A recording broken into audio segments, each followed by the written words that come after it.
Over 20 years after President Reagan and Soviet General Secretary Mikhail Gorbachev signed the Intermediate Range Nuclear Forces Treaty, Russia, Canada, and the United States came together for a first-ever cooperative air defense exercise named Vigilant Eagle. Well, today we're involved in a fairly momentous exercise, an exercise between NORAD, which is a binational command between the U.S. and Canada, and the Russian Federation, and in particular the Russian Federated Air Forces.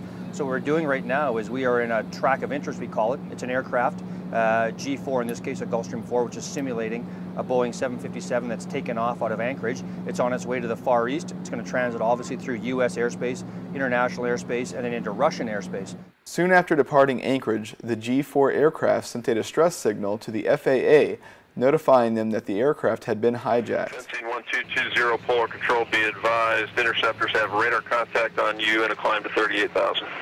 The FAA in turn notified the North American Aerospace Defense Command and scrambled 2 F-22 fighter jets to intercept the aircraft. We were given a scenario from our intel. We worked with our maintenance to generate the aircraft. And what we did, we took off Elmendorf here. We floated out to the western part of Alaska.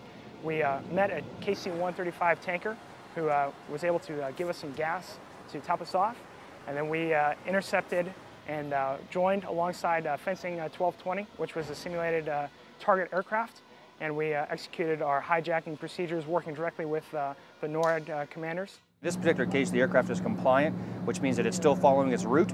So therefore, we're going to continue to monitor it with the AWACS aircraft all the way into international airspace, and then we're going to transfer the control of the aircraft to the Russian equivalent, the A-50 mainstay. Shortly after entering Russian airspace, 2 Su-27 fighter jets were alerted to the hijacked plane to escort it through the country.